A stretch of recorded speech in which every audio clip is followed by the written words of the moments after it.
ಬಿಜೆಪಿಯ ಮುಡಾ ಅಸ್ತ್ರಕ್ಕೆ ಈಗ ಕಾಂಗ್ರೆಸ್ನವರು ಪ್ರತ್ಯಸ್ತ್ರವನ್ನ ಬಳಕೆ ಮಾಡ್ತಾ ಇದ್ದಾರೆ. ಕಾಂಗ್ರೆಸ್ ಸಚಿವರು ಈಗ ಬಿಜೆಪಿ ವಿರುದ್ಧ ತಿರುಗಿಬಿದ್ದಿದ್ದಾರೆ.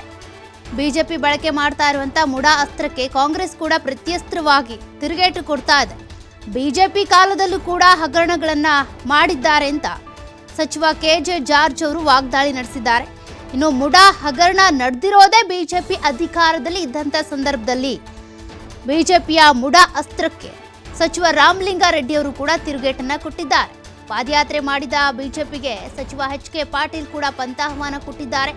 ಸದನದಲ್ಲಿ ಬಂದು ಮಾತನಾಡಿ ಚರ್ಚೆ ಮಾಡಬಹುದು ಅಂತ, ರಾಜಕೀಯ ಮಾಡೋ ಉದ್ದೇಶ ಅವರದ್ದು ಅಷ್ಟೇ ಅಂತ ಟಾಂಟ್ ಮಾಡಿದ್ದಾರೆ. ಸಿಎಂ ಸಿದ್ದರಾಮಯ್ಯ ಪತ್ನಿಗೆ ಸೈಟ್ ಕೊಟ್ಟಿರೋದು ಬಿಜೆಪಿ ಕಾಲದಲ್ಲೇ ಅಂತ ಎಂ.ಬಿ. ಪಾಟೀಲ್ ಅವರು ಕೂಡ ಆಕ್ರೋಶವನ್ನು ಹೊರಹಾಕಿದ್ದಾರೆ. ಬಿಜೆಪಿಯವರೇ ಕೊಟ್ಟು ಈಗ ರಾಜಕೀಯ ಮಾಡ್ತಾ ಇದ್ದಾರೆ ಅಂತ ಕಾಂಗ್ರೆಸ್ನ ಸಚಿವರು ಕೂಡ ಈಗ ತಿರುಗೇಟನ್ನ ಕೊಡ್ತಾ ಇದ್ದಾರೆ ಬಿಜೆಪಿ ಬಳಕೆ ಮಾಡ್ತಿರುವಂತಹ ಮುಡಾ ಅಸ್ತ್ರಕ್ಕೆ.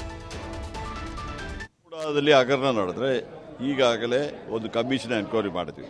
ಆ ಕಮಿಷನ್ ರಿಪೋರ್ಟ್ ಬಂದ ಮೇಲೆ ಆ ಕಮಿಷನ್ ಎಲ್ಲ ಎನ್ಕ್ವೈರಿ ಮಾಡಿ ಹಗರಣ ಅಂತ ಕಂಡು ಕ್ರಮ ತಗೊಳ್ತೀವಿ. ಮುಖ್ಯಮಂತ್ರಿಯವರು ನೋಡಿದ್ರೆ ಅವ್ರಿಗೆ ಹೆದರಿಕೆ ಆಗಿಬಿಟ್ಟಿದೆ. ಅವರು ಒಳ್ಳೆ ಜನಪ್ರೀತಿ ಇದ್ದಾರೆ, ಒಳ್ಳೆ ಕೆಲಸಗಳು ಮಾಡ್ತಿದ್ದಾರೆ. ಸಿದ್ದರಾಮಯ್ಯನವರು ಮುಖ್ಯಮಂತ್ರಿ ಇರುವ ತನಕ ಇವ್ರದ್ದು ಏನು ಬೇಳೆ ಕಾಲು ಬೇಯುವುದಿಲ್ಲ ಅಂದರೆ ಅವ್ರಿಗೆ ಗೊತ್ತಿದೆ. ಅದಕ್ಕೋಸ್ಕರವಾಗಿ ದುರುದ್ದೇಶವಾಗಿ ಈ ಥರ ಆರೋಪಗಳು ಮಾಡ್ತಿದ್ದಾರೆ. ಯಾವುದು ಸಿದ್ದರಾಮಯ್ಯನವ್ರದ್ದು ಅಥವಾ ಅವರ ಶ್ರೀಮತಿಯವರು ಅದ್ರಲ್ಲಿ ಏನು ಇಲ್ಲಿಗಲ್ ಇದೆ ಹೇಳಿದಾರೆ ಅವರು? ಎಲ್ಲಿದೆ ಅಲ್ಲಿ ಇಲ್ಲಿಗಲು?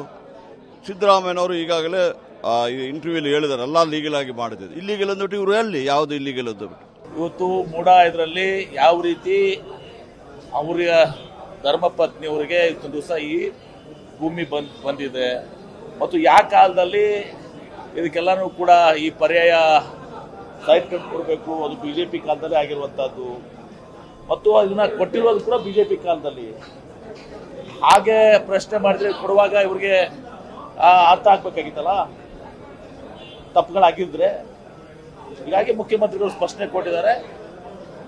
ಮುಖ್ಯಮಂತ್ರಿಗಳ ರಾಜೀನಾಮೆ ಕೇಳೋದು ಕೇವಲ ಇದೊಂದು ರಾಜಕೀಯ ಸ್ಟಂಟ್. ಇದು ಇವರು ಹಿಂದೆ ಸಿಬಿಐ ಮೇಲೆ ಇವ್ರು ಯಾವಾಗ ಕೊಟ್ಟಿದ್ರು? ಇವ್ರ ಸರ್ಕಾರಗಳಿದ್ದಾಗ ಸಿಬಿಐ ಮೇಲೆ ಕಾಂಗ್ರೆಸ್ ಬ್ಯೂರೋ ಆಫ್ ಇನ್ವೆಸ್ಟಿಗೇಷನ್ ಅಂತ ಇದ್ರು. ನಮ್ಮ ಸರ್ಕಾರ ಇದ್ದಾಗ ನಾವು 7-8 ಕೇಸ್ಗಳನ್ನ ನಾವು ಸಿಬಿಐ ಕೊಟ್ಟಿದ್ವಿ. ಇವ್ರು ಒಂದೇ ಒಂದು ಕೇಸ್ ಇವ್ರು ಸಿಬಿಐ ಇವ್ರು ಕೊಟ್ಟಿಲ್ಲ ದಿವಸ. ಈಗ ಸಿಬಿಐ ಬಗ್ಗೆ ಮಾತಾಡ್ತಾರೆ. ಮುಖ್ಯಮಂತ್ರಿಗಳು ಆಗಿನ ನಗರಾಭಿವೃದ್ಧಿ ಮಂತ್ರಿಗಳು ಆಗಿನ ಮೂಡ ಅಧ್ಯಕ್ಷರೇ ಕಾರಣ, ನಮ್ಮ ಮುಖ್ಯಮಂತ್ರಿಗಳಲ್ಲ. ನಮ್ಮ ಮುಖ್ಯಮಂತ್ರಿಗಳಿಗೆ ಕಾನೂನು ಬಾಹಿರವಾಗಿ ಅವರೇನು ಕೇಳಲಿಲ್ಲ. ಕಾನೂನು ಬಾಹಿರ ಅಂತ ಇವ್ರು ಕೊಡಬಾರ್ದಿತ್ತು.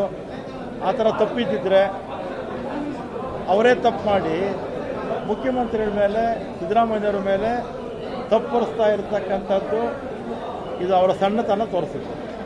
ನಮ್ಮ ಸರ್ಕಾರ ಆದರೂ ಕೂಡ ಯಾವುದೇ ಹಗರಣ, ವಿರೋಧ ಪಕ್ಷದವರು ಹಗರಣ ಅಂತ ಹೇಳಿದಂಥ ಸಂದರ್ಭದಲ್ಲಿ ನಾವು ತನಿಖೆಗೆ ಈಗ ವಾಲ್ಮೀಕಿದು ನಾವೇ SIT ಮಾಡಿದ್ವಿ. ಮೂಡೋದು ಕೂಡ ತನಿಖೆಗೆ ಆದೇಶ ಕೊಟ್ಟಿದ್ದೀವಿ.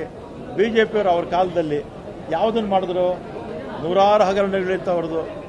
40% ಕಮಿಷನ್ನಿಂದ ಹಿಡಿದು ಇದು ಸಬ್ ಇನ್ಸ್ಪೆಕ್ಟರ್ಸ್ ರಿಕ್ರೂಟ್ಮೆಂಟಿಂದ ಹಿಡಿದು, ಇಂಜಿನಿಯರ್ ರಿಕ್ರೂಟ್ಮೆಂಟಿಂದ ಹಿಡಿದು, KMF ರಿಕ್ರೂಟ್ಮೆಂಟಿಂದ ಹಿಡಿದು, ಬಿಟ್ಕಾಯಿನಿಂದ ಹಿಡಿದು, ಮತ್ತು ಕರೋನಾದಿಂದ ಹಿಡಿದು ನೂರಾರು ಹಗರಣಗಳು ಅವ್ರ ಕಾಲದಲ್ಲಿ ಆಯಿತು. ಯಾರೂ ಅದನ್ನು ತನಿಖೆನೇ ಮಾಡಲಿಲ್ಲ. ಅವರು ಕೋರ್ಟ್ ಡೈರೆಕ್ಷನ್ಸ್ ಬಂದಾಗ ತನಿಖೆಗೆ ಆದೇಶ ಮಾಡಿದ್ರೆ ಹೊರತು ಯಾವತ್ತೂ ಮಾಡಲಿಲ್ಲ. ನಾವು ಪಾರದರ್ಶಕವಾಗಿದ್ದೀವಿ, ಅದಕ್ಕೆ ನಾವು ತನಿಖೆ ಮಾಡ್ತೀವಿ. ಅವರು ಪಾರದರ್ಶಕ ಇರಲಿಲ್ಲ, ಅದಕ್ಕೆ ಅವರು ತನಿಖೆ ಮಾಡ್ತಿರಲಿಲ್ಲ. ವಿಧಾನಸಭೆ ನಡೀತಾ ಇದೆ, ವಿಧಾನ ಪರಿಷತ್ ನಡೀತಾ ಇದೆ. ಅವರು ಒಳಗೆ ಚರ್ಚೆ ಮಾಡ್ಬೋದು. ರಾಜಕಾರಣ ಮಾಡೋದ್ರ ಸಲುವಾಗಿ ಈ ಪ್ರೊಟೆಸ್ಟನ್ನು ಮಾಡುವಂಥದ್ದನ್ನು ಮಾಡ್ತಾ ಇದ್ದಾರೆ. ಸೂಕ್ತವಾದದ್ದಲ್ಲ. ವಿಧಾನಸಭೆ, ವಿಧಾನ ಪರಿಷತ್ತಿಗೆ ಇದು ಗೌರವ ತರುವಂಥ ವಿಚಾರ ಅಲ್ಲ.